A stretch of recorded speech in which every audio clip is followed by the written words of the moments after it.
Agradecer al Boletín El Contador por la invitación. Espero que sea útil lo que vamos a conversar un poco en esta par de horas que tenemos para estar con ustedes, y que pedirles que si tienen alguna inquietud, alguna consulta durante, lo escriban. Si podemos, si estamos a tiempo, hacemos las respuestas mientras vamos conversando por medio de la cámara. Entonces, empecemos con nuestro tema.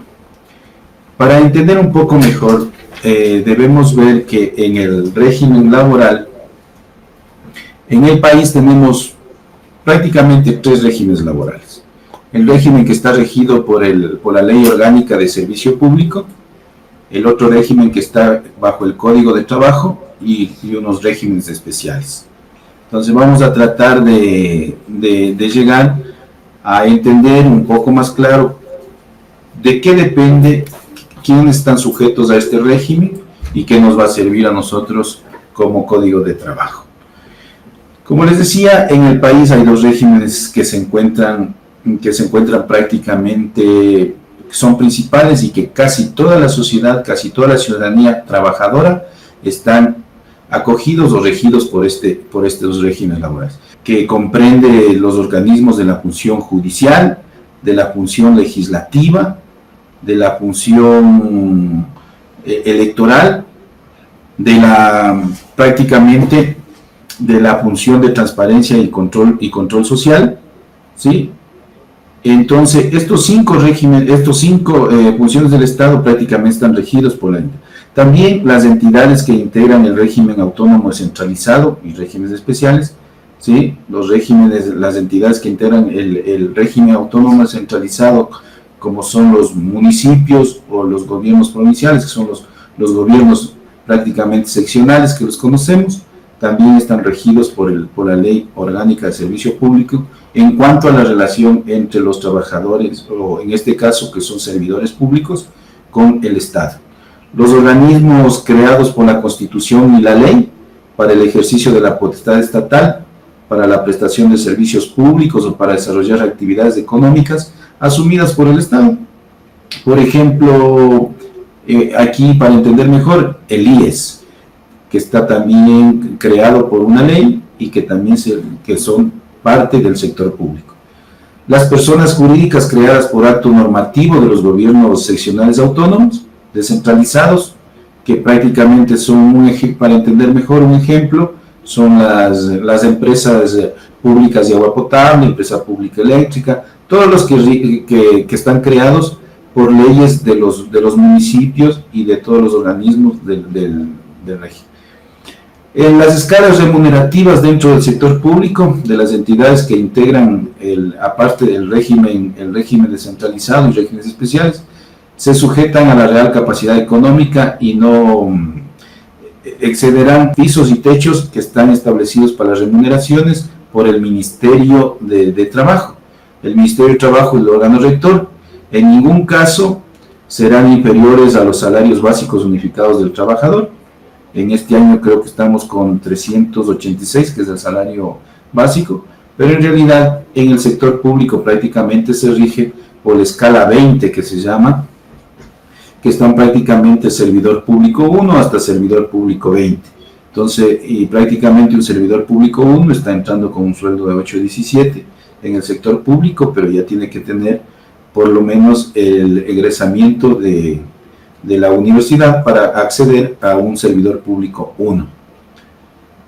En razón de las especificidades, también tenemos los regímenes especiales, como les decía, en las empresas públicas, sus filiales, subsidiarias de algún negocio, y se aplicará también la ley de empresas públicas en estas que tienen conectividad con los gobiernos seccionales autónomos. La Constitución de la República es muy clara en su artículo 225, en que los órganos y dependencias de las funciones ejecutivas, legislativas, judicial, electoral y de transparencia y control social también son parte del sector público. Las entidades que integran, repite lo que dice también la ley de servicio público, la ley orgánica de servicio público, que también los órganos del régimen autónomo, descentralizado, conforme al sector público. También dice lo mismo sobre los órganos creados por la Constitución y la ley. Lo mismo dice la Constitución sobre las personas jurídicas creadas por acto normativo de los municipios, de las prefecturas. Lo mismo mantiene y repite, ratifica la Constitución de la República.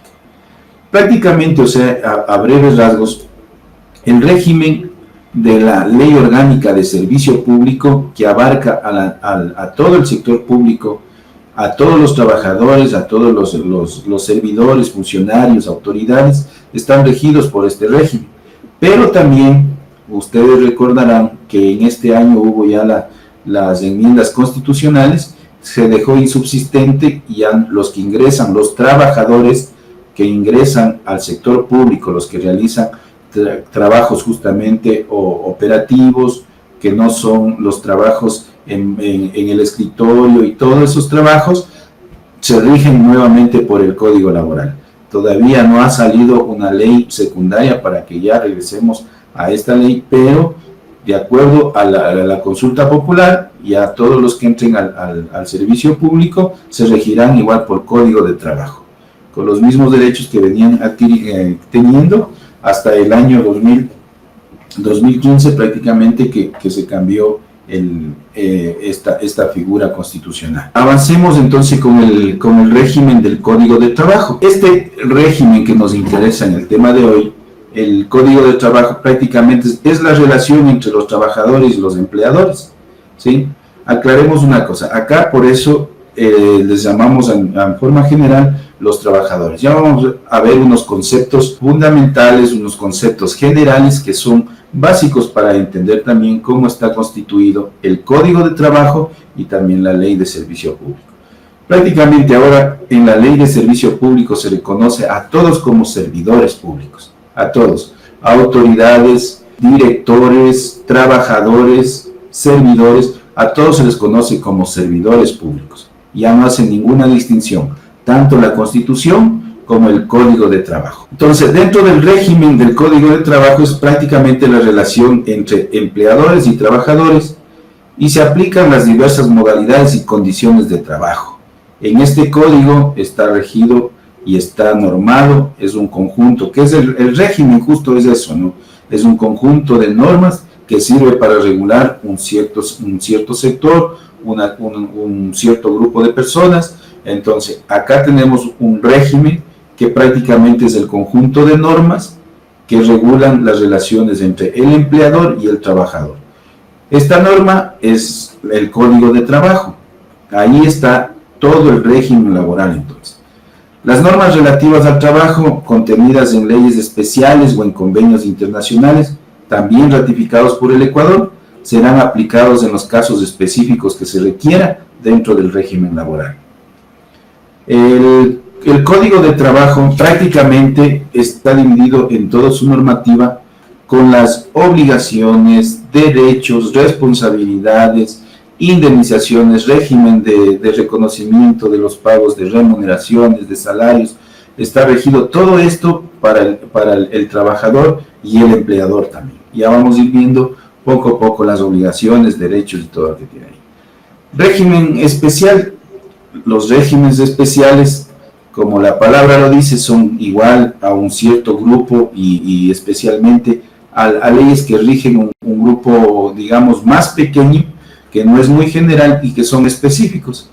Por ejemplo, en el tema de la justicia, dentro de la función judicial, tenemos el Código Orgánico de la Función Judicial. Dentro del Código Orgánico de la Función Judicial, entonces rigen a los trabajadores, a los servidores que están incluidos dentro de la función judicial. Aparte, subsidiaria es la Ley de Servicio Público, pero los jueces, los fiscales, los defensores públicos están regidos por el Código Orgánico de la Función Judicial. Este código comprende la estructura de toda la función judicial, las atribuciones, deberes de los órganos jurisdiccionales.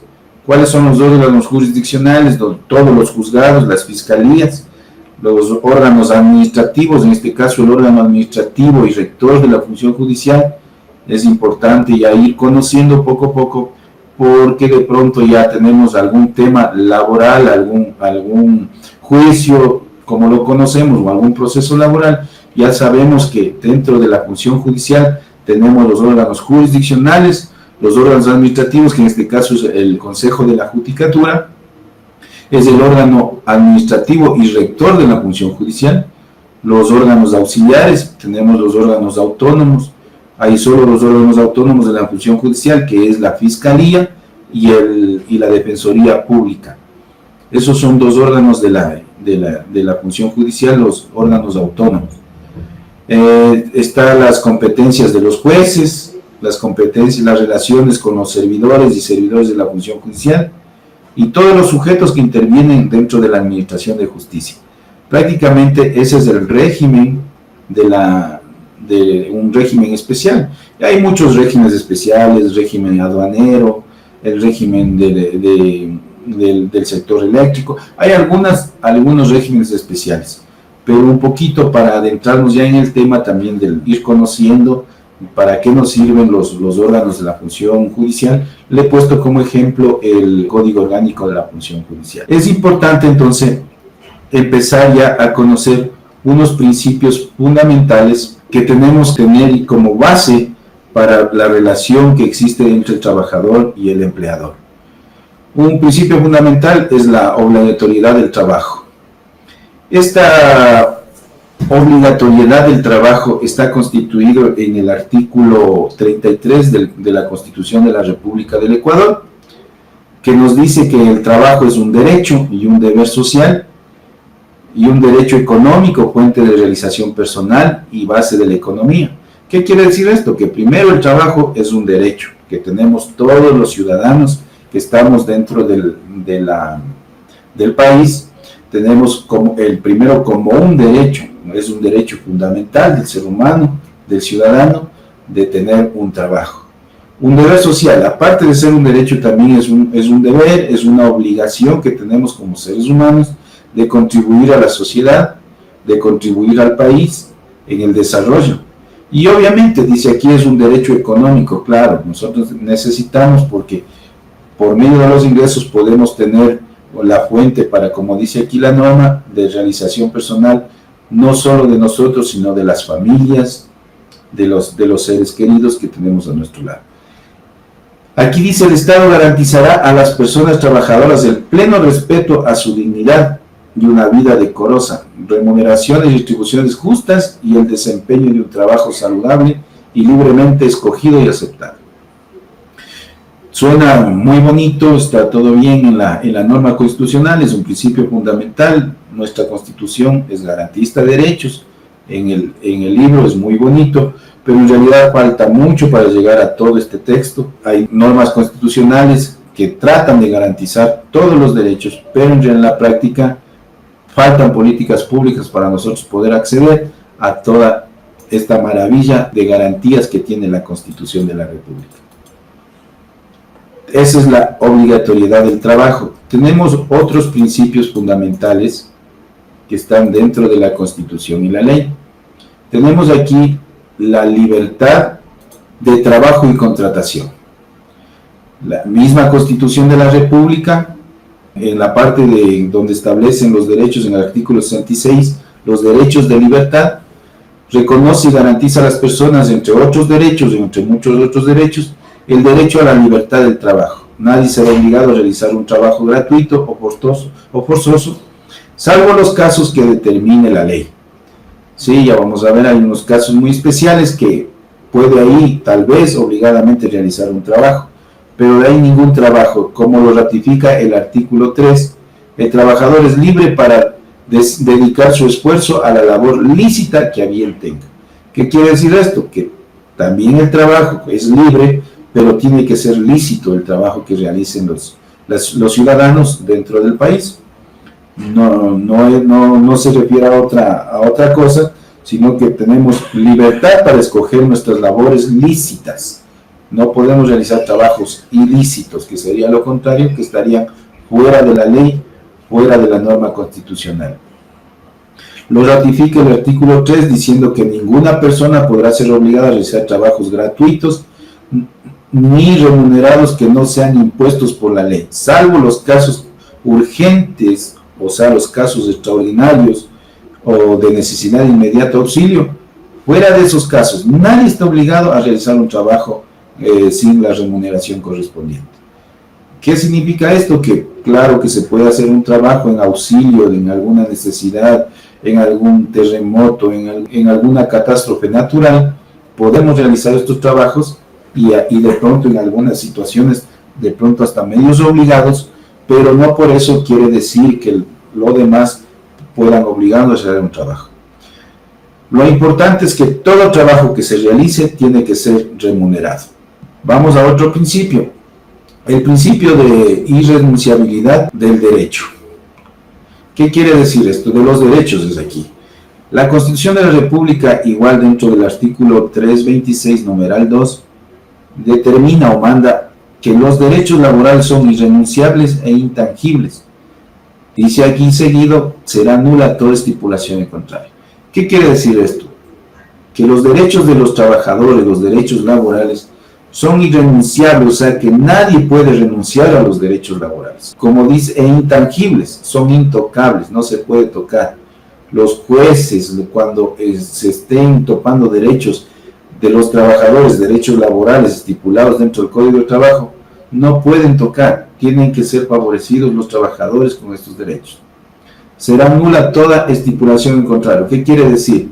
Que de pronto en un contrato se pone una cláusula del contrato donde se obliga al trabajador a hacer cosas que no están permitidas en la ley, entonces el trabajador mantendrá, en base a la Constitución y la ley, sus derechos laborales, porque son irrenunciables e intangibles. Sobre este principio, el artículo 4 del Código de Trabajo ratifica prácticamente exactamente lo mismo de lo que establece la norma constitucional. El artículo 4 repite prácticamente lo que dice la Constitución. Entonces tenemos norma constitucional, norma legal que protege los derechos del trabajador. Vamos a otro principio, el principio de aplicación favorable al trabajador. También es un principio constitucional en el mismo artículo 326. Entre otros derechos está también el principio, en caso de duda sobre el alcance de una disposición legal, reglamentaria o contractual en materia laboral, se aplicará la que más tenga favorabilidad para la persona trabajadora, o sea, en el sentido más favorable al trabajador. Y es más fácil en un ejemplo, a ver, si dentro del contrato ponemos algo que no esté de acuerdo a la Constitución y la ley, y hay alguna duda en la aplicación del contrato entre la ley y la Constitución, prevalecerá lo que más favorezca al trabajador, en base a lo que esté establecido, como les digo, en la norma constitucional y en la norma principio de aplicación favorable al trabajador. Significa que se aplicará la norma que más beneficie al trabajador en cualquier tema, ya sea en indemnización, ya sea en permisos, en cualquier tema y en los derechos laborales del trabajador. O tenemos ya prácticamente la relación laboral, empezando ya el tema de lo que tiene que ver con la capacitación. La relación laboral. La relación laboral entre personas trabajadoras y empleadores será bilateral y directa. ¿Qué quiere decir esto? Necesariamente tiene que haber dos personas, ¿no es cierto? Mínimo dos personas va a ser bilateral, que sería entre el trabajador y un empleador. Puede ser también el trabajador y varios empleadores, o empleador entre varios trabajadores, de acuerdo a lo que establece el mismo Código de Trabajo, con sus particularidades. Y directa. Se prohíbe, ¿qué quiere decir esto de directa? Que se prohíbe toda forma de precarización, como la intermediación laboral y la tercerización en las actividades propias y habituales de las empresas o persona empleadora. La contratación laboral por horas o cualquier otra que afecte los derechos de las personas trabajadoras en forma individual o colectiva. Esto está prohibido, está en el Código de Trabajo y en la Constitución. Todo el incumplimiento de las obligaciones, el fraude, la simulación, el enriquecimiento injusto en materia laboral se penalizará y sancionará de acuerdo a la ley. Incluso hay sanciones penales, dice aquí, para los empleadores que no cumplan a estas disposiciones. Ya no hay tercerización, eso se terminó con la Constitución del 2008, entonces la relación que dice aquí entre el trabajador y el empleador tiene que ser directa, no hay tercerización. Se prohíbe todo prácticamente que sea un fraude para el trabajador, está totalmente prohibido, incluso, como les digo, pueden ser sancionados hasta de forma penal. Esto está establecido en nuestras normas en lo que tiene que ver con la relación laboral. Son principios, algunos de los principios fundamentales que hemos visto en este rato, que son necesarios para seguir avanzando en el tema laboral, pero hay muchos más principios dentro de la Constitución, dentro de la ley. ¿Cuáles principios? Principios que están para todos los ciudadanos, no solo para el trabajo, porque primeramente, antes de estar como trabajadores, somos ciudadanos que tenemos los mismos derechos y obligaciones de todo el mundo. De ahí están establecidos en las leyes lo mismo. Hay leyes especiales donde protegen, por ejemplo, a los adolescentes, se protege a la niñez y a la adolescencia, se protege a las mujeres, hay leyes especiales para la protección de mujeres, para las personas de la tercera edad, en fin, los jubilados. Hay muchas leyes y muchos derechos que también tienen que ver con la parte del Código de Trabajo.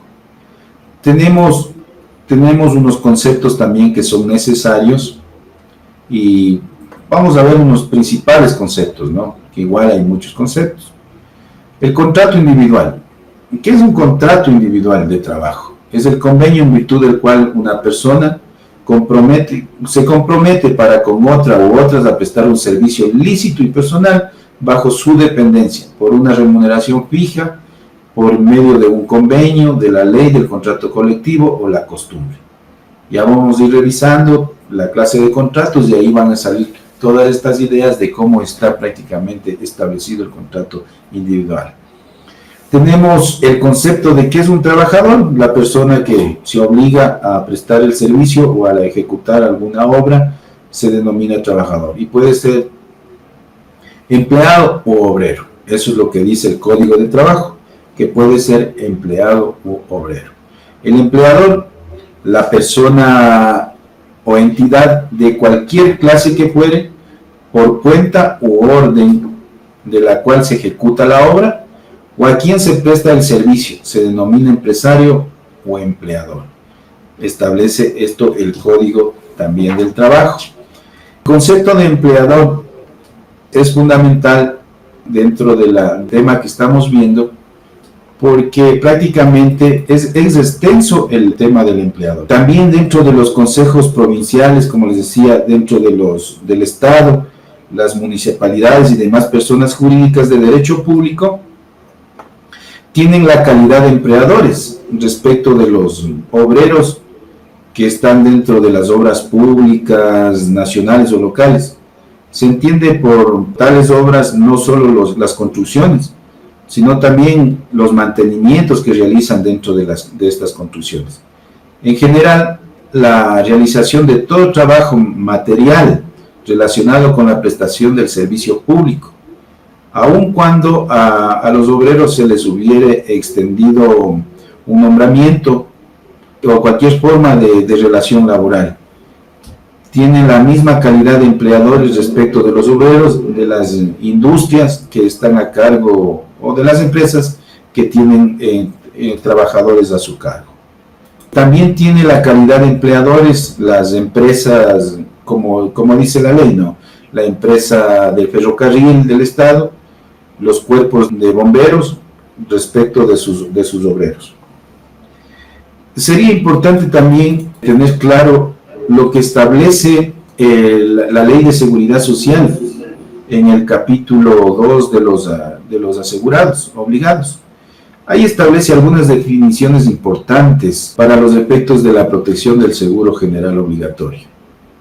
Es trabajador en relación de dependencia el empleado, obrero, servidor público y toda persona que presta un servicio o ejecuta una obra mediante un contrato de trabajo o un poder especial o en virtud de un nombramiento. Ese es un trabajador de acuerdo a la Ley de Seguridad Social. Dice, es trabajador autónomo toda persona que ejerce un oficio o ejecuta una obra o realiza regularmente una actividad económica sin relación de dependencia y percibe un ingreso en forma de honorarios, comisiones, participaciones, beneficios u otra distribución distinta que no sea igual que el sueldo o salario. Eso es un trabajador autónomo. También tenemos que hay profesionales cubiertos por la Ley de Seguridad Social, profesionales de libre ejercicio, que es la persona con un título universitario. Eso es un profesional. Eso hay que tener muy en cuenta, porque son importantes estas cosas. Cuando hay un tema legal, a veces hay demandas a los trabajadores porque no han cumplido su trabajo profesional y de pronto no son profesionales. Entonces no hay que tener muy claro esto. Entonces profesional es la persona que tiene un título politécnico o tecnológico que presta un servicio a otras personas sin relación de dependencia importante. Puede ser por sí misma o por un grupo de personas o asociación de otras personas y percibe un honorario, igual percibe su remuneración como honorarios. Pueden ser particiones o también pueden estar, les pagan a veces con cosas, ¿no? Pero no es distinta al sueldo igual y al salario. Administrador o patrono de un negocio es toda persona que emplea a otros para que ejecuten una obra o presten un servicio por cuenta suya o de terceros. También es bueno que entendamos quién es dueño de una empresa unipersonal. Toda persona que establece una empresa o negocio para prestar un servicio a riesgo propio de su capital, ¿no? Es un empresario unipersonal, o el dueño de su propio trabajo. Se pone una empresa unipersonal. El menor trabajador, la persona menor de 18 años que presta un servicio remunerado a otras personas en relación de dependencia. Esto es importante, tiene que estar en relación de dependencia y es el menor trabajador. Significa que puede estar asegurado también. El jubilado y es la persona que ha cumplido los requisitos de tiempo, de imposiciones y edad de retiro, o padece de alguna enfermedad, alguna lesión permanente o física, mental, total o parcial, y percibe una pensión regular del Seguro Social o una renta vitalicia de alguna compañía, de otra aseguradora, si es que son asegurados privadamente, por condiciones de invalidez o de vejez. Eso ya depende de las condiciones particulares, pero también hay las personas que se les denomina jubiladas. El derecho habiente es prácticamente el familiar del jubilado, ¿sí?, que ha fallecido. Ese es el derecho habiente. Estas personas pueden tener algún interés del fallecido que reúnan en todos estos requisitos para poder recibir los beneficios de Montepío, en pensiones de viudez o de orfandad. Cualquier otra, a falta de familiares, una persona que tenga derecho a reclamar estos derechos del afiliado que ha fallecido. Una persona, para los efectos del Seguro Social Campesino se le entiende al campesino, el trabajador que se dedica a la pesca artesanal, y el habitante rural que labora habitualmente en el campo. Puede ser por cuenta propia del agricultor o también con la comunidad o a la comunidad que pertenece, pero no reciben una remuneración como sueldo, nada, y de un empleador público-privado. Tampoco contrata a personas extrañas de su comunidad, sino que habitualmente realizan prácticamente en su comunidad los trabajos, las actividades económicas. Puede ser bajo su dependencia, así como otras personas, pero estas personas, estos agricultores, estos campesinos, pueden asegurarse dentro del seguro campesino que establece también la Ley de Seguridad Social. También sería bueno que tengamos claro que también hay un mandato. ¿Qué es un mandato? Es un contrato en que una persona confía la gestión de uno o más negocios a otro. Se hace a cargo o por cuenta y riesgo de la persona dueña de los negocios, ¿no? Pero le da ese mandato para que pueda administrar sus negocios. La persona que confiere el encargo se llama comitente o mandante, y la persona que acepta es el apoderado, procurador o en general el mandatario. El mandatario entonces es el que está administrando, el que lleva los negocios, ¿sí? Pero a cuenta y a riesgo de los dueños del negocio. Eso es prácticamente lo que tiene que ver con lo que está a breves rasgos establecido dentro de las normas, con lo que es un concepto de empleador y trabajador. Hay otros conceptos importantes que debemos también estar muy claros, que es la remuneración, el salario, el sueldo. La remuneración, que es el pago o retribución de un servicio o trabajo establecido en el contrato de trabajo. Es la cantidad de dinero o cosas que se da a una persona como pago de su servicio o trabajo. O sea, la remuneración es prácticamente todo lo que se percibe como trabajador. Eso es la remuneración.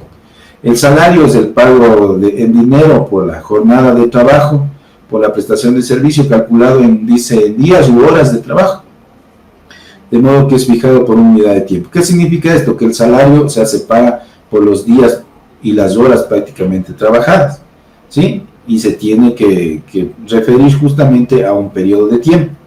No, en cambio, el sueldo, la remuneración por mes, ¿sí? Aquí no importa cuántos días trabaja y todo, pero la remuneración es mensual. Eso es un sueldo. Prácticamente tenemos las formas de remuneración, ¿sí? Que ya vamos a ver que se repite lo que les voy a decir más adelante en la clasificación de los contratos, porque, por ejemplo, en los contratos a sueldo y a jornal, dice el artículo 13 del Código de Trabajo, la remuneración se pacta tomando como base cierta unidad de tiempo. Dice, en contrato en participación es aquel en el que el trabajador tiene parte en las utilidades del negocio del empleador como remuneración de su trabajo. La remuneración es mixta cuando tiene, aparte de un sueldo o salario fijo, participa el trabajador en el producto del negocio, o sea, en la ganancia. También participa, entonces también es una remuneración mixta. ¿Sí? Estos conceptos son importantes porque dentro del Código de Trabajo van a encontrar prácticamente en todo el texto del código. Y ya vamos a tener una idea clara incluso para la cuestión de algún trámite legal, qué es lo que tenemos nosotros que reclamar. Tenemos otro temita que es los tipos de contrato. Prácticamente el artículo 11 del Código de Trabajo establece la clasificación de los tipos de contrato. Ahí está el contrato expreso tácito, el contrato a sueldo, a jornal, o en participación y mixto, por tiempo indefinido, de temporada, eventual y ocasional, por obra cierta, por obra o servicio determinado dentro del giro del negocio, por tarea, que es otro contrato, y a destajo es otro contrato. Tenemos el contrato individual, de grupo o por equipo. Vamos a tratar de explicar todos estos tipos de los contratos.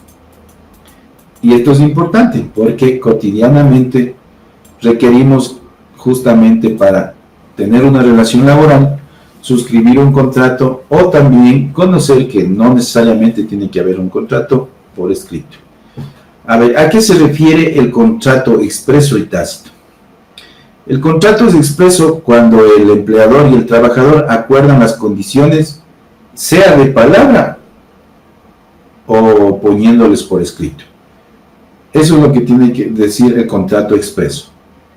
A falta de este contrato, por ejemplo, si no se queda contrato expreso, ni de palabra ni escrito, a falta de este contrato, entonces se considera un contrato tácito, o sea, tácito de toda la relación laboral entre el empleador y el trabajador.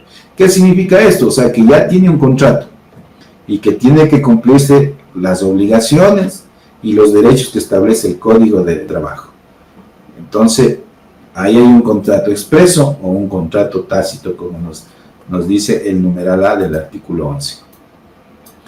Tenemos el contrato, como les decía, a sueldo o a jornal, establece el artículo 13, ya les decía. Remuneración se pacta tomando como base cierta unidad de tiempo. A sueldo, entonces, si es que tenemos un contrato, se va a pagar un sueldo mensual, eso puede hacer. El contrato puede ser también escrito, regularmente es el contrato escrito, pero si no, también puede ser verbal, como está en el primer numeral. Tenemos el contrato en participación, que ya explicamos rato también, es aquel que el trabajador tiene parte en las utilidades del negocio del empleador, como remuneración de su trabajo.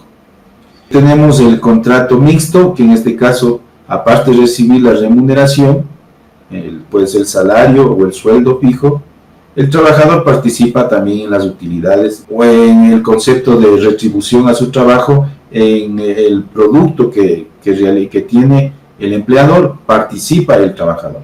Es un contrato mixto. Tenemos el contrato indefinido. Este contrato indefinido prácticamente es el contrato individual del trabajo. A este tiempo indefinido es la modalidad típica, o sea, es lo que se contrata normalmente, es la modalidad típica de la contratación laboral que se realiza en el país. La relación estable y permanente es la relación típica que se realiza en el país. Entonces es la modalidad más común, digámoslo así, del tipo de contrato que se realiza. Su extinción se producirá únicamente por las causas y los procedimientos establecidos en este código.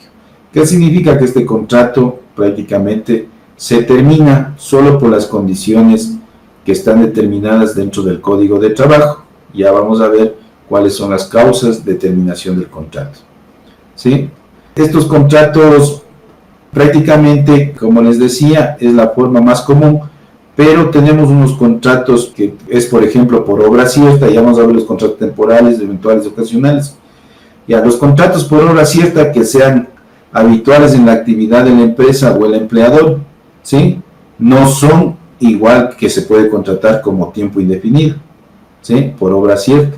Los contratos eventuales, ocasionales o de temporada se exceptúa también de lo que establece para el contrato por tiempo indefinido. Tampoco se puede hacer lo mismo con los contratos de aprendizaje y algunos contratos que están claramente determinados en el Código de Trabajo, que no se pueden hacer igual por el tiempo indefinido, ¿sí? Dentro de estos contratos por tiempo indefinido es obligatorio el Código del Trabajo, manda que en todo contrato a plazo indefinido, cuando se celebre por primera vez, se podrá, o sea, no es que deberá, sino se podrá poner un tiempo de prueba, pero el tiempo de prueba no puede ser más de 90 días. Solo en el caso del servicio doméstico, el periodo de prueba será hasta de 15 días. No se pueden establecer, por ejemplo, más de un periodo de prueba entre el mismo trabajador y el mismo empleador. Sea cual sea la modalidad de la contratación, o sea cual sea la modalidad de la contratación, no se puede poner más de un periodo de prueba con el mismo trabajador y el empleador. Claro que si son diferentes empleadores, claro que ahí se puede poner los que sean, ¿no? Pero entre el mismo trabajador y el mismo empleador es prohibido por la ley hacer más de un periodo de prueba. Durante este periodo de prueba, el Código de Trabajo dice que puede darse por terminado por cualquiera de las partes libremente. Entonces no tiene que haber las condiciones que establece la ley para dar por terminado un contrato de trabajo, sino que si está dentro del periodo de prueba, solo es voluntad de una de las partes dar por terminado libremente el contrato de trabajo. El empleador no podrá mantener simultáneamente trabajadores con periodos a prueba por un número que exceda al 15% del total de sus trabajadores. Sin embargo, los empleadores que inicien sus operaciones, o sea, que pongan nuevos negocios o que ya tengan estos negocios y quieran ampliar su actividad, quieran diversificar la fábrica, la industria, entonces ellos pueden, no necesariamente tienen que tener el 15%, solo el 15% de trabajadores de prueba, pueden tener un poco más, no establece la cantidad, pero dice que si son nuevos o ampliándose el negocio, pueden tener más de este porcentaje del 15% del total de los trabajadores. Todo esto está regulado en el Código de Trabajo y el incumplimiento de todo lo que estamos hablando está sancionado dentro del Código de Trabajo. Ya vamos a ver las obligaciones y los derechos. Entonces, revisemos qué son los contratos por obra cierta, por tarea o destajo. El contrato es obra cierta cuando el trabajador toma a su cargo la ejecución de una labor determinada por una remuneración que comprende la totalidad de esta, digámosle así, de esta labor determinada, sin tomar en cuenta el tiempo que invierta para ejecutar esta parte, ¿sí? El contrato por tarea, el trabajador se compromete a ejecutar una determinada cantidad de obra o trabajo en la jornada o en un periodo de tiempo previamente establecido. Esto ya está dentro de un periodo de tiempo, esa es la tarea. Se entiende concluida la jornada o periodo de tiempo por el hecho de cumplirse la tarea, ¿sí? Se cumple la tarea, se cumple el periodo también de tiempo. Y el contrato a destajo, que tiene que ver que el trabajador realiza por unas medidas de superficie, en general por una unidad de obra, que puede ser una pieza, un trozo, una medida de longitud, o sea, por unidad de obra, y la remuneración se pacta para cada una de ellas. No se toma en cuenta el tiempo invertido en la labor, sino que se le da justamente, por ejemplo, le da a destajo, un contrato de destajo puede ser 100 metros de la pared de ancho por 3 metros de alto y con las características técnicas que vaya a tener esa pared. Cumplido eso, cumple su contrato a destajo y tiene derecho a la remuneración. Tenemos también el contrato por obra o servicio determinado dentro del giro específico del negocio del empleador, ¿sí? Este contrato prácticamente, una vez concluida la labor o actividad por la cual fue contratado el trabajador. A ver, ¿qué significa el giro específico, ¿no es cierto?, del trabajador? Una vez que, por ejemplo, una constructora tiene un edificio, entonces el giro específico de esta constructora es la construcción de bienes inmuebles, ¿no es cierto? Pongamos que terminó, dice, una vez concluida la labor o actividad para la cual fue contratado el trabajador, terminará la relación de trabajo, siendo procedente el pago de la bonificación por desahucio. O sea que tendría derecho, cuando ya termina de hacer el edificio, tendría derecho al cobro de bonificación por desahucio, que está establecido en el artículo 185 del Código, ¿sí? Pongamos que este empleador tiene una nueva obra. Este empleador está obligado a llamar a estos trabajadores, pero si es que necesita el mismo número de trabajadores o un poco más de trabajadores, pero si necesita menos, no está obligado, la ley le ampara y no está obligado. Pero si es que tiene que llamar y no llama a los trabajadores, que sin ningún motivo no haya terminado la relación laboral intempestivamente o por causales, tiene que llamarle, o si no se configurará, dice la ley, en despido intempestivo, ¿sí? En el despido intempestivo. Es importante que conozcamos, porque a veces hay empleadores que contratan, pongamos un ejemplo claro. Ya, yo, Renan Moyano, soy el trabajador número 50 y la empresa constructora requería contratar 50 obreros y yo soy el número 50. Terminamos esa obra en un año, me liquidan, tengo derecho a mi pago de desahucio, que es el artículo 185 del Código de Trabajo, y se termina esa obra. Pero esa misma empresa constructora, ese mismo empleador, tiene después de unos 3 meses otra obra, 1 mes, 2 meses tiene otra obra, otro edificio, y necesita igual 60 empleados. Él está obligado a llamarme para yo asistir como el obrero número 50 para participar en el trabajo, ¿sí? Si requería 40, bueno, yo ya quedaré fuera y ya no tiene ninguna responsabilidad, pero si requería los 60, los 60 empleados, tenía que haberme llamado, entonces yo ya quedaría en la facultad, en la potestad de plantear una demanda laboral ante el juez laboral, porque se configura un despido intempestivo y yo tendría derecho a la indemnización por despido intempestivo. O sea, es más o menos lo que trata de decir en el tema del tipo de contrato que estamos hablando por el giro específico del negocio, que también los hay bastantes en el sector de la construcción. Tenemos los contratos eventuales, ocasionales o de temporada. ¿Sí? Son contratos eventuales aquellos que se realizan para satisfacer exigencias, circunstancias del empleador, tales como el reemplazo de personal que se encuentran ausentes por varias situaciones, pueden ser por vacaciones, por licencias por enfermedades, maternidad, situaciones similares a estas que necesariamente requieren de que necesitan de una persona para reemplazar a este trabajador que se ha ausentado. En estos casos el contrato deberá puntualizarse las exigencias que motivan a la contratación. Tiene que constar igual los nombres de los reemplazados y el plazo que durará las licencias o la ausencia del trabajador. Estos son los contratos eventuales de trabajo. También contratos eventuales para atender una mayor demanda o la producción o servicio en actividades habituales del empleador, en cuyo caso el contrato no podrá tener una duración mayor de 180 días continuos, ¿no?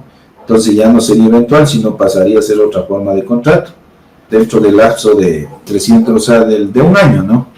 Si las circunstancias o requerimientos de los servicios del trabajador se repite por más de 2 periodos anuales, el contrato se convertiría en un contrato de temporada, que ya es diferente.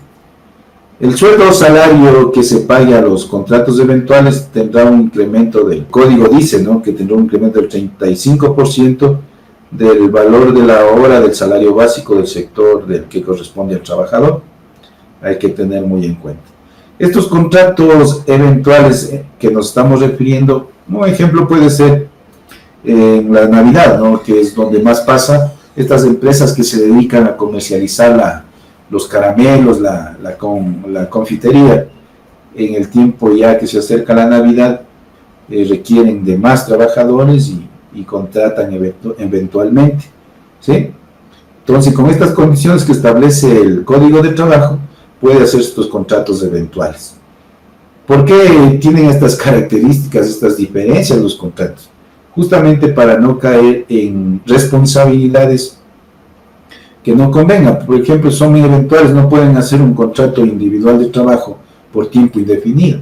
Ahí son los errores que cometen a veces los empleadores y después no tienen, ya pasa la temporada, pero el contrato era indefinido y acarrea ya después las responsabilidades de indemnizaciones, o también el trabajador, ¿no?, a veces perjudicado y hace un contrato que no corresponde. Tenemos los contratos ocasionales, son aquellos cuyo objeto es la atención de necesidades emergentes o extraordinarias, no vinculadas con la actividad habitual del empleador, cuya duración no podrá ser más de 30 días en un año, ¿no? Es un contrato ocasional. Igual el sueldo salario se paga en los contratos ocasionales, tiene el incremento igual de 35% del valor hora del salario básico del sector que corresponde al trabajador. Esos son los contratos ocasionales. Y contratos de temporada, aquellos en razón de que la costumbre o de la contratación colectiva se ha venido celebrando entre la empresa o empleador y un trabajador o grupo de trabajadores para que realicen trabajos de ciclos o periodos en razón de la naturaleza de las labores, ¿no? Gozando estos contratos de estabilidad, entendida como el derecho de los trabajadores a ser llamados a prestar los servicios en temporada. Pueden ser lo que yo les digo, también aquí puede entrar la cuestión de la Navidad, o si no también los contratos que realizan cuando es temporada de playa, por ejemplo, ¿no? Y cada año les van llamando para tener este tipo de contratos. todo este tipo de contratos, todo lo que tiene que ver con las obligaciones del código, le corresponde al director regional del trabajo, son adscritos al Ministerio de Trabajo, en cada jurisdicción, en cada provincia, el control y vigilancia de estos contratos. Todos los inspectores de trabajo están obligados a realizar, incluso por cuenta propia, inspecciones para ver si está cumpliendo con las normas del Código de Trabajo. Todos estos contratos, o sea, tenemos el contrato escrito, que como la palabra le dice, no puede celebrarse como por un instrumento público o un instrumento privado, contiene todo el libro especial y se conferirá copia en cualquier tiempo a la persona que solicite. Es el contrato escrito el que se realiza. Hay contratos que obligatoriamente tienen que ser por escrito. Por escrito tienen que ser los contratos los que tengan que ver sobre trabajos que requieran conocimientos técnicos o de un arte o una profesión determinada. Estos contratos son obligatoriamente que tienen que ser por escrito. Los de obra cierta, cuyo valor de mano de obra exceda de 5 salarios básicos unificados del trabajador en general. Si es más de este monto, tiene que necesariamente ser escrito el contrato. Tenemos los contratos, los de obra cierta, cuyo valor de mano de obra exceda de los 5 salarios que les decía, tiene que ser por escrito. Los a destajo o por tarea, que tenga más de un año de duración, tiene que ser por escrito. Los que contengan periodo de prueba, en el caso del contrato de tiempo indefinido, los que de grupo o los por equipo, los eventuales, los ocasionales o los de temporada, los contratos también de aprendizaje, que se celebre con adolescentes que han cumplido 15 años, incluidos los del aprendizaje. Aquí es bueno saber que ya cumplen los 15 años, pueden suscribir un contrato de trabajo, lo dice el código. En general, los que el código de trabajo determine que tiene que ser por escrito obligatoriamente, esos son los contratos por escrito. Son obligatorios y que tienen que estar por escrito. Creo que tenemos algunas inquietudes. Les voy a tratar de responder algunas, me voy a dar un tiempito, nos vamos a salir un poquito del tema, un momentito. A ver si aquí, en caso de un contrato de construcción, que ellos trabajan solo por obra, ¿debo hacer el acta de finiquito por los días de trabajo? Ya, a ver, si le entiendo aquí, en caso del contrato de construcción.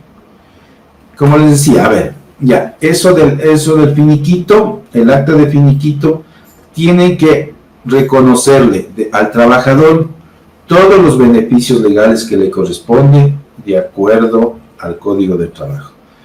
Tiene que obligatoriamente reconocerse, son derechos, como les decía, derechos irrenunciables, intangibles. Por ejemplo, el 13º, 14º, los sueldos, los salarios, esos no pueden ser tocados.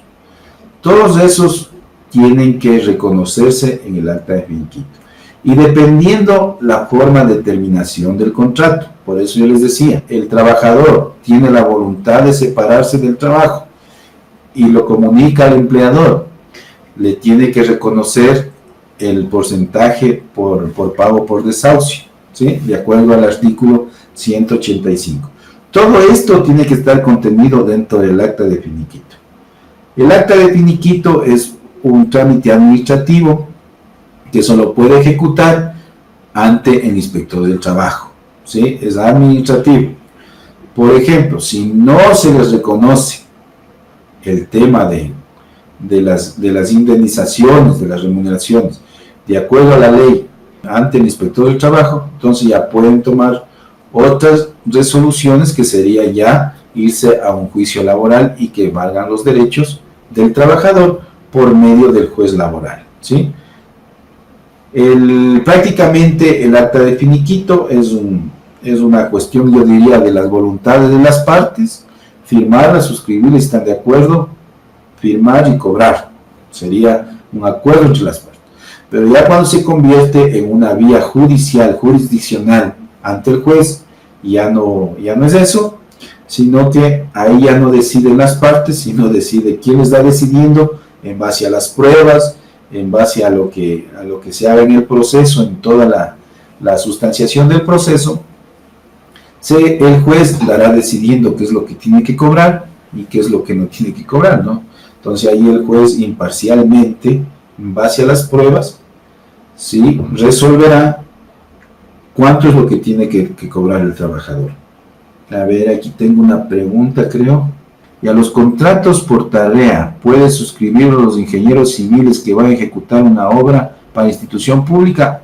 ¿O cuál recomienda usted? A ver, como yo les decía de los principios laborales, no sé si se acuerdan, que está prohibido la tercerización. Sí.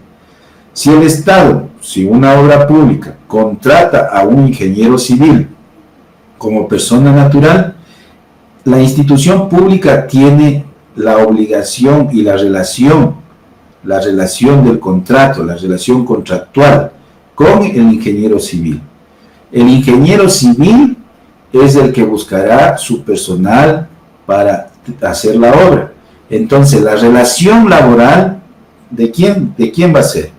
Del ingeniero civil con sus obreros.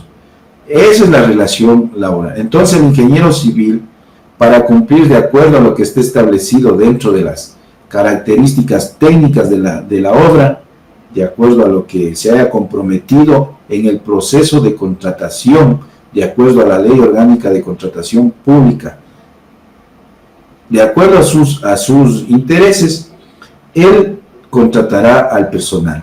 Debe cumplir. Hay obras que ya están establecidas y se tiene que, es más, todas las obras que se contrate con el Estado deben tener detalladamente qué técnicos, qué profesionales, qué operadores, cantidad de obra y todo, cantidad de operarios, cantidad de maquinaria que debe utilizarse mínimamente para ejecutar la obra.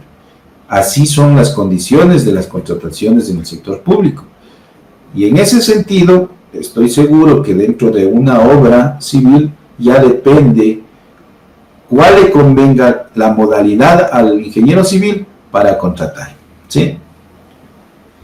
Tenemos aquí, a ver, dice, acerca del control juvenil, ¿qué empresas están obligadas a contratar? ¿En qué registro oficial se encuentra esta disposición? No recuerdo de memoria, pero estoy seguro que el registro oficial está determinada la responsabilidad para el control juvenil. Por norma general, como les decía, están los inspectores de trabajo en toda la potestad de todos los trabajadores realizar las inspecciones que correspondan.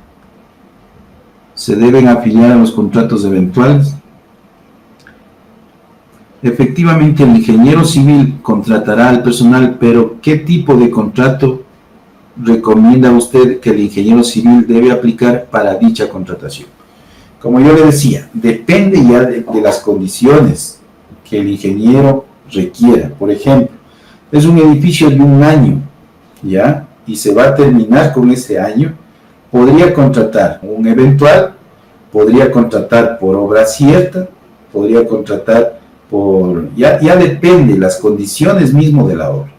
Y también la condición de la empresa. Pongamos que la empresa va a requerir nuevamente personal, entonces ahí ya depende de los intereses y que no tenga dificultades después en las indemnizaciones. El ingeniero es el que decidiría de acuerdo a las características incluso de la construcción, ¿sí? Pero como le explicaba, el tipo de contrato son esos lo que les decía, o sea, podría incluso contratar a jornal, podría contratar ocasional, por obra cierta, por cualquiera de esos contratos, ¿sí? Pero dependiendo de las condiciones justamente del empleador, ¿no? Porque no podría, por ejemplo, y aquí sí contratar por tiempo indefinido, porque si es una obra, se termina la obra y le va a tocar unas indemnizaciones grandes, ¿sí? Diferentes, ¿no? A ver, tenemos otra. Aquí hay una pregunta. Dice, si un trabajador autónomo, en este caso por caso profesional, y tiene una persona afiliada que trabaja para ella, pierde la denominación de trabajador autónomo. No. O sea, el trabajador autónomo puede ser unipersonal, puede ser microempresa, pequeña empresa, grande empresa. O sea, son autónomos, tienen su trabajo, ¿no? Pero en eso claro que puede tener operadores empleados, ¿no es cierto? Sigamos un poquito para no quedarnos mucho porque prácticamente tenemos media hora. A ver, dentro de esto vamos a tratar, seguimos con el tema y trataré de responder a sus preguntas. Si no, como les decía, no se preocupen, yo les respondo, háganme sus preguntas particulares.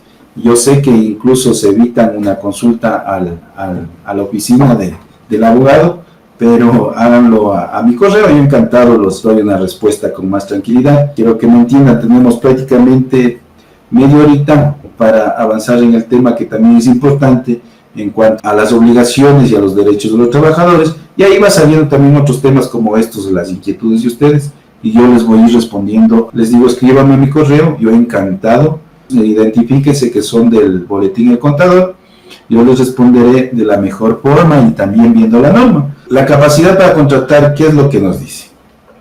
¿Quiénes son capaces para contratar? Las personas que tienen capacidad civil. ¿Cuáles son estas personas que tienen la capacidad civil? Personas que pueden ejercer sus derechos y adquirir obligaciones. Personas que tienen la capacidad civil, entonces, para elaborar o obligarse bajo un contrato de trabajo. ¿Sí? Tema de los trabajadores, como les decía hace un momento, incluso un adolescente que ya tenga 15 años, de acuerdo al Código del Trabajo, tiene la capacidad legal para firmar un contrato de trabajo. O sea, lo puede suscribir sin autorización, incluso de sus padres, ¿no? O de la persona que esté bajo la patria potestad de este adolescente, ya puede adquirir la obligación de suscribir un contrato de trabajo. Los representantes de los empleadores también tienen capacidad para suscribir un contrato, aparte del representante legal, del gerente, aparte del representante legal de la empresa, del dueño de la empresa, de la persona, del presidente, de la compañía, hablábamos de cualquier tipo de persona, ¿no es cierto?, natural o jurídica que puede ser empleador. Ya sabemos que la persona natural, sí, por sus propios derechos, puede tener un emprendimiento, puede contratar como empleador, o una persona jurídica, puede ser una empresa, una compañía, una asociación, una fundación, que cualquier organización civil que esté legalmente constituida y tenga capacidad justamente para obligarse, tiene la capacidad para firmar como empleadores. En representantes de los empleadores también pues, son los directores, pero legalmente constituidos su permiso para que puedan suscribir los contratos con el personal. Los directores, gerentes, administradores, el código puntualmente dice capitanes de barco, y en general todas las personas que a nombre de sus principales ejercen funciones de dirección y administración son capaces para obligarse mediante un contrato de trabajo. Tenemos ya las obligaciones justamente del trabajador. Aquí dentro de las obligaciones del trabajador tenemos que están establecidas básicamente en el artículo 45 del Código de Trabajo. ¿Cuáles son las obligaciones? Vamos muy rápido, están determinadas, como les digo, ahí dentro del Código de Trabajo. Ejecutar el trabajo en los términos del contrato, con la intensidad, cuidado y esmero apropiados, en forma, en tiempo y en lugar convenido. Clarito. Tiene que cumplirse con el objeto del trabajo.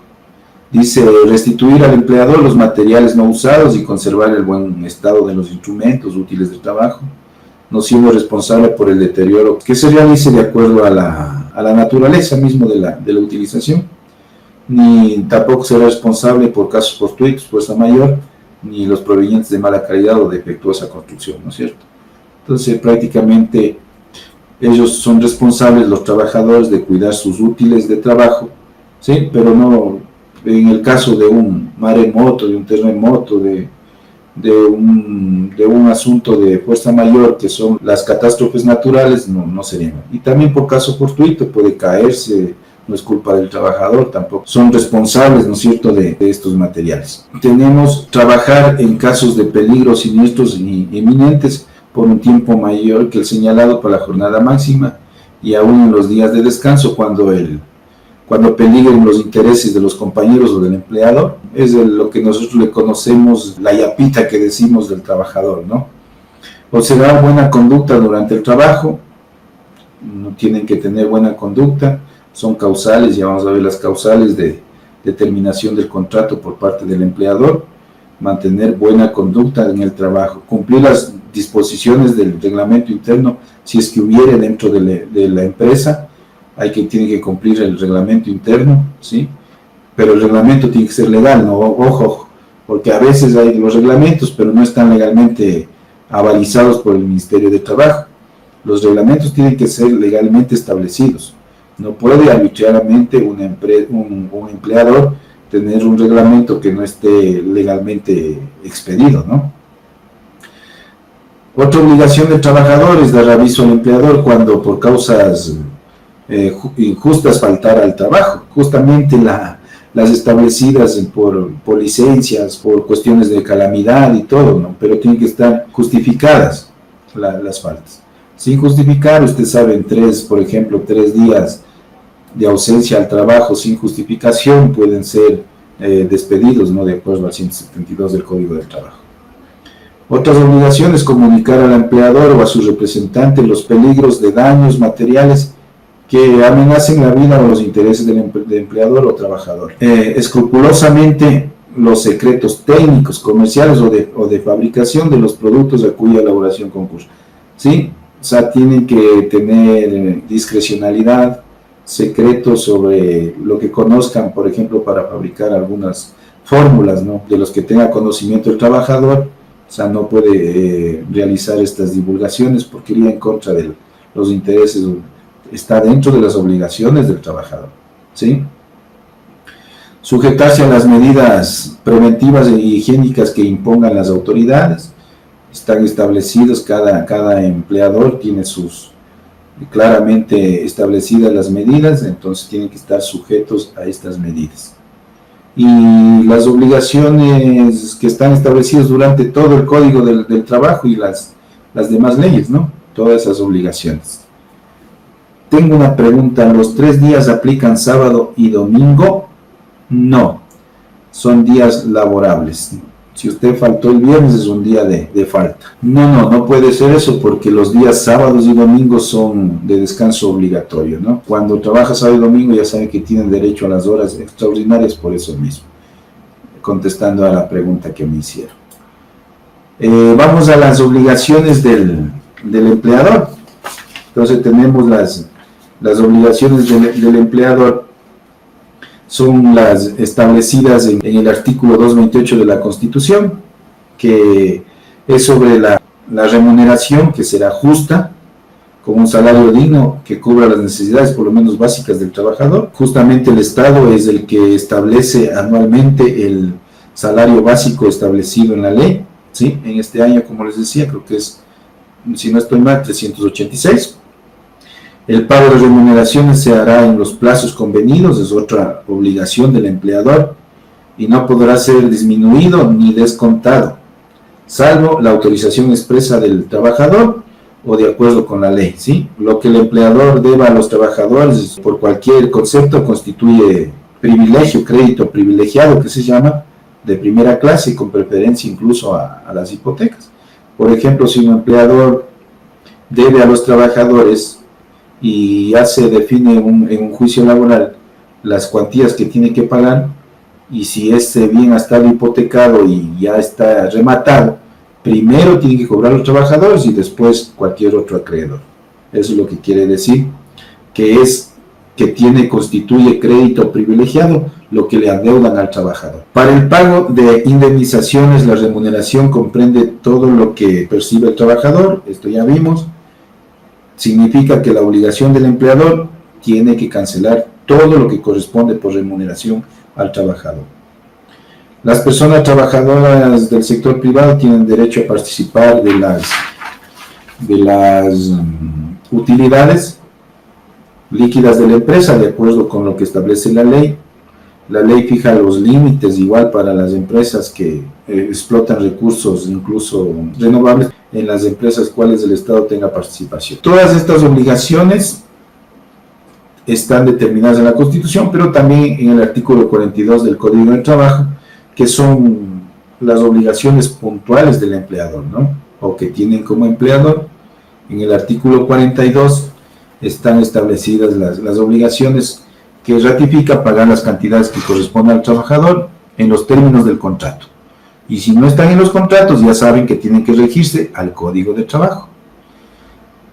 Instalar los lugares de trabajo, las oficinas, las fábricas, los talleres y todos los lugares de trabajo, sujetándose a las medidas de prevención, seguridad e higiene del trabajo, de acuerdo a las disposiciones y a las autoridades y a las instituciones que regule cada actividad, ¿no? Puede ser actividades, por ejemplo, negocios del internet, fábricas de metalúrgica, fábricas, todos los negocios de acuerdo a lo que corresponda al sector tienen sus disposiciones. Tenemos otra obligación del empleador, establecer comedores de los trabajadores cuando estos laboren en número de 50 o más en la fábrica o empresa. Ahí es obligatorio los locales de comedores, ¿no? Establecer las escuelas elementales en beneficio de los hijos de los trabajadores, eso también dependiendo del número de trabajadores. Si se trata de fábricas, empresas que tuvieran 10 o más trabajadores, establecer almacenes de artículos de primera necesidad para suministrarlos a precios de costo de ellos, ¿sí? Llevar un registro de los trabajadores en el que conste el nombre, edad, procedencia, estado civil, clase de trabajo, remuneración, fecha de ingreso, fecha de salida, la dirección domiciliaria, el correo electrónico, cualquier información adicional que facilite la ubicación de todos los trabajadores. Este registro se lo actualizará con los cambios que se produzcan, tiene que estar siempre actualizado el registro de los trabajadores, es obligación de los empleadores. Proporcionar oportunamente a los trabajadores los instrumentos, los útiles, los materiales necesarios para la ejecución del trabajo en condiciones adecuadas para que estos lo realicen adecuadamente también. Otra obligación es conceder a los trabajadores el tiempo necesario para, en el tiempo de las elecciones, ir al sufragio. Es obligación concederles el tiempo que requieran. Conceder a las trabajadoras víctimas de violencia de género el tiempo necesario para acceder a las medidas administrativas o judiciales de las autoridades competentes. Respetar las asociaciones de los trabajadores. Es un derecho también de los trabajadores unirse a hacer asociaciones. Permitir a los trabajadores faltar o ausentarse del trabajo para desempeñar comisiones o asociaciones a reuniones a las asociaciones que pertenezcan, ¿sí? Siempre que, claro que no por eso, o sea, pueden irse nomás, sino tiene que haber el aviso correspondiente, ¿no? Con la debida oportunidad. Los empleadores tienen que regirse al reglamento interno legalmente aprobado por el Ministerio de Trabajo, tienen que regirse obligatoriamente al reglamento interno. Tratar a los trabajadores con la debida consideración, no tienen que inferirles maltratos de palabra o de obra. Una obligación también importante del trabajador es conferir gratuitamente al trabajador, cuantas veces lo solicite, los certificados relativos a su trabajo.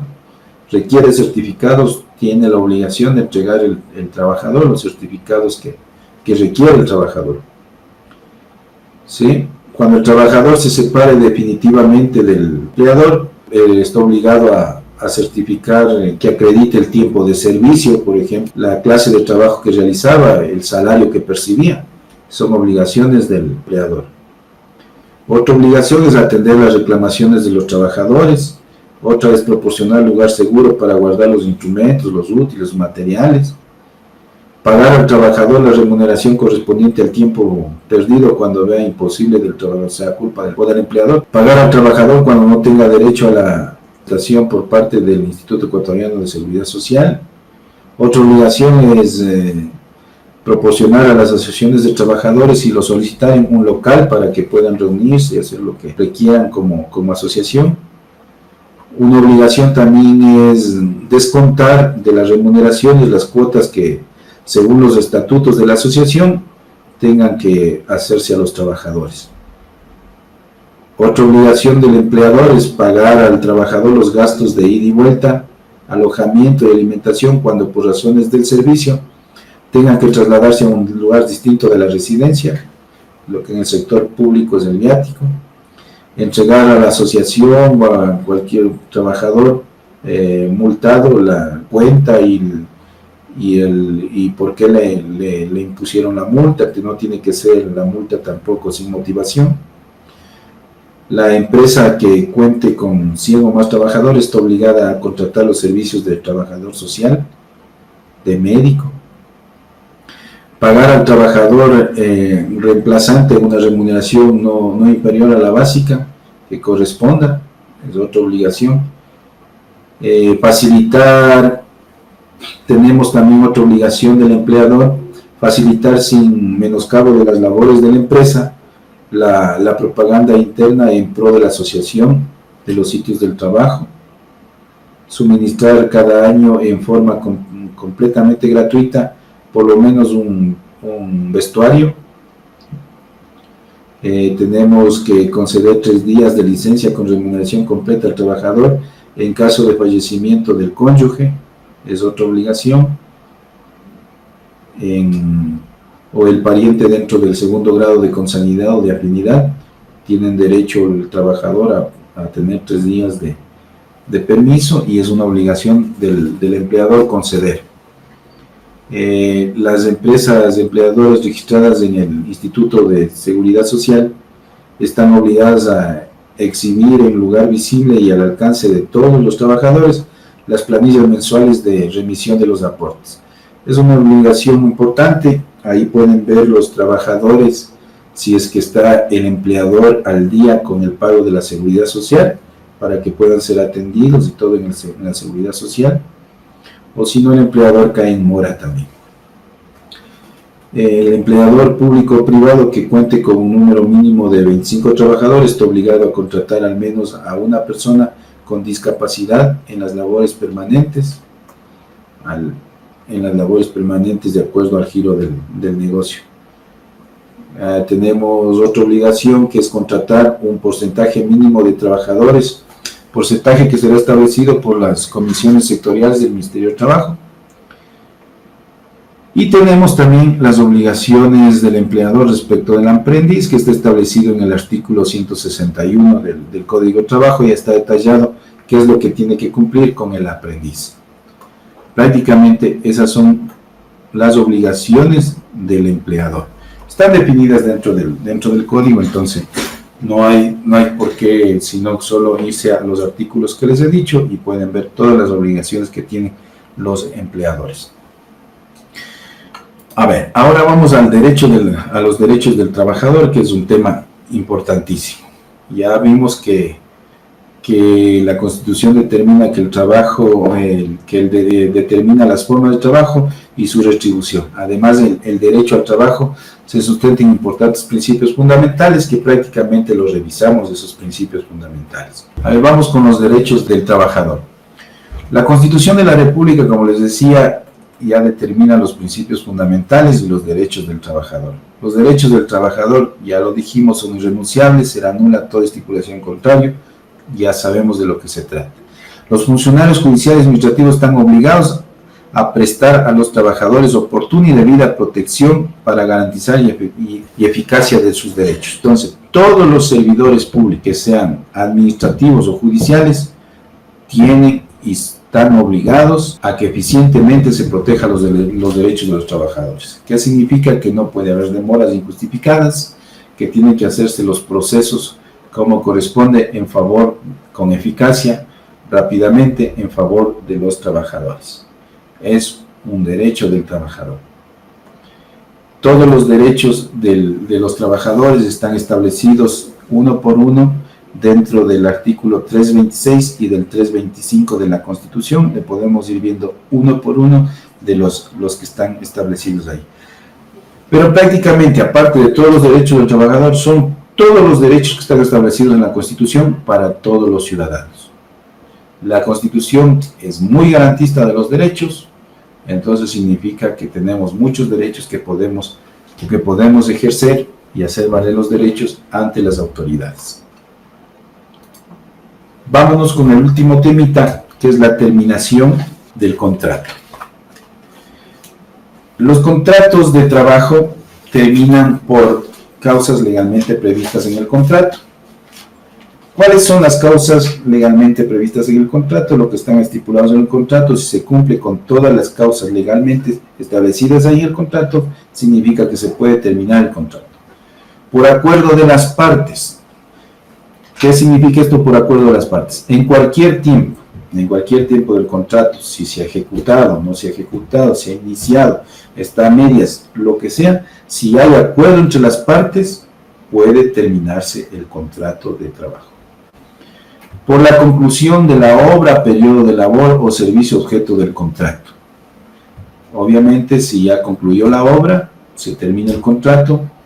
Como decíamos, las modalidades de los contratos, las formas de contrato, dependiendo de qué tipo de contrato tenga. Por el periodo de labor, que significa el tiempo que estuvo contratado, o el servicio objeto del contrato. Si el servicio también ya se cumplió y se cumplió con el objeto del contrato, se puede dar por terminado el contrato. Por muerte o incapacidad del empleador o extinción de la persona jurídica contratante, si no hubiera representante legal o sucedor que continúe la empresa o el negocio. ¿Qué significa? Que el contrato también termina legalmente cuando se muere el empleador o cuando la persona jurídica, la empresa, se extingue, se liquida la empresa, también termina el contrato. ¿Sí? Y si no hubiera quien suceda, o sea, quien continúe con el negocio, se terminará el contrato. La terminación del contrato también se puede dar por muerte del trabajador o incapacidad permanente y total para el trabajo. Se puede dar por caso fortuito o fuerza mayor que posibilite el trabajo, como el incendio, el terremoto, tempestad, explosión, plagas de campo, guerra y en general cualquier otro acontecimiento extraordinario que los contratantes no pudieran prever o que previsto no lo pueden evitar. También termina el contrato. Y por voluntad del empleador en los casos establecidos en el artículo 172 y en los casos establecidos en el artículo 172 que está en el Código de Trabajo. Entonces, el contrato puede terminarse por ejemplo, por las faltas repetidas, muy justificadas del trabajador, de puntualidad al trabajo, por abandono del trabajo por un tiempo mayor de los 3 días consecutivos sin justificación alguna, ¿no es cierto? Es una de las causales para que el empleador pueda, por voluntad del empleador, se pueda terminar el trabajo. Por indisciplina de los trabajadores, por falta de probidad o de conducta inmoral del trabajador, por ejemplo, cuando hay robos dentro de la empresa, todas esas situaciones que son inmorales, también son por voluntad del empleador, puede dar por terminado el trabajo. Eso es suficiente, hace un trámite en el Ministerio de Trabajo. Si está completamente probado el asunto, el inspector de trabajo verificará la documentación, hará lo que tenga que hacer y si es necesario dará por terminado el trabajo. Por ineptitud manifiesta del trabajador, si no cumple con su trabajo, y respecto de su ocupación, también se podrá dar por terminado el trabajo. Por denuncias injustificadas contra el empleador respecto de las obligaciones, y puntualmente el código que establece que puede ser por denuncias injustificadas ante el Instituto de Seguridad Social por el pago de sus pensiones, por el cometimiento de acoso laboral de manera individual o coordinada con más individuos o compañeros de trabajo hacia el empleador o subordinados de la empresa. Esto previa la petición de visto bueno, procederá la apertura de conciliación. Puede haber una conciliación por estos casos, pero en realidad el tema es que por estas causas puede el empleador dar por terminado el contrato de trabajo. Tenemos el por voluntad del trabajador, que está dentro del artículo 73 del Código de Trabajo, que también puede dar por terminado el trabajador, o sea, que tiene también el derecho de dar por terminado en los casos que establece el 73, como son por injurias graves inferidas por el empleador, los familiares o representantes al trabajador, cónyuge, los ascendientes, descendientes. En caso de injurias sean discriminatorias, la indemnización será igual a la establecida en el artículo 195.3 del Código. Por disminución o falta de pago o puntualidad en el abono de las remuneraciones pactadas, puede también dar por terminado el trabajador. Por exigir al empleador que el trabajador ejecute una labor distinta de la convenida, en caso de sufrir acoso laboral cometido o permitido por acción o omisión por el empleador o los representantes legales de la empresa. Igual puede acercarse y presentar el visto bueno ante el inspector del trabajo.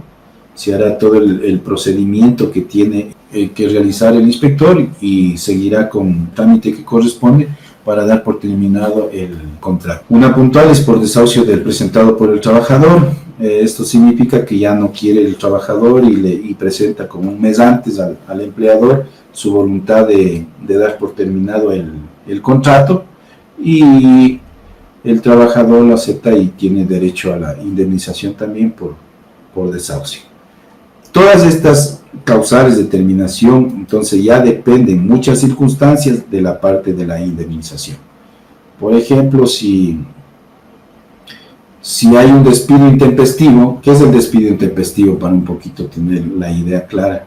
El despido intempestivo es que intempestivamente el empleador da por terminado la relación laboral, sin ninguna de las causales que hemos visto en esta última parte de la capacitación, sin ninguna de estas causales, y da por terminado injustificadamente la relación laboral, entonces hay un despido intempestivo. ¿Qué significa el despido intempestivo?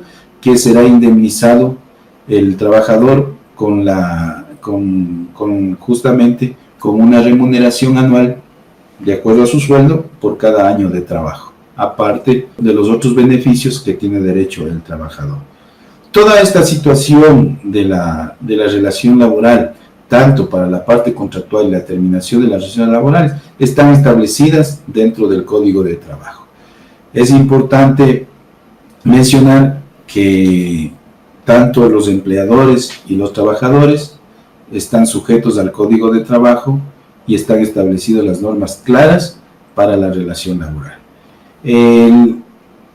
Por honor al tiempo, estamos terminando esta capacitación. Hemos hecho una pequeña introducción de los principios prácticamente generales de lo que establece el Código de Trabajo, la Constitución, en lo que tiene que ver con la relación laboral y la terminación laboral. Ya les digo, a veces es medio imposible en 2 horas tratar de abarcar tanto que tiene que ver con la relación laboral y terminación laboral en 2 horas atrás de la cámara, pero estoy presto a, si tienen algunas inquietudes, a mi correo electrónico renanmoyano con minúsculas unido @hotmail.com, y yo les sabré contestar de forma rápida sus inquietudes. Les agradezco muchísimo la atención. A ver, tengo una consultita aquí. ¿Qué sucede? ¿El organismo de control resuelve liquidar una compañía? ¿Cómo se debe proceder con la liquidación? ¿Cuál sería la causal? A ver, aquí, cuando se liquida una empresa o compañía, en este caso, la causal es despido intempestivo. Está claramente establecido en el Código de Trabajo. Es una de las, es despido intempestivo, tienen que indemnizar por despido intempestivo, ¿sí? Está dentro del código establecido esa causal así. Entonces, si liquida la empresa, tiene que reconocerse el pago por despido intempestivo, además la bonificación del 185 por desahucio. Esa sería la respuesta. Ya les digo, con toda confianza y no tengo ninguna dificultad, cualquier situación que tenga que ver con la capacitación, presto completamente a ayudarles. Está ahí en la pantalla, soy el abogado Renan Moyano Jaramillo, mi celular está ahí, es el 099-6603-229. Les agradezco muchísimo la atención, estaremos en otro día gustosos de estar acá en el contador para poder aportar un poquito en beneficio de los trabajadores del país. Les agradezco muchísimo, será hasta una nueva oportunidad. Bien, estimados participantes, de esta manera damos por concluida la videoconferencia. Y nuevamente, a nombre de la licenciada Lucía Cárdenas, agradecer su presencia y hacerles la invitación para las próximas capacitaciones por este medio y también a través de las capacitaciones presenciales que oportunamente enviaremos a sus correos electrónicos. De esta manera damos por finalizada la videoconferencia y les deseo que tengan una muy buena tarde y quizás un muy buen fin de semana. Hasta pronto.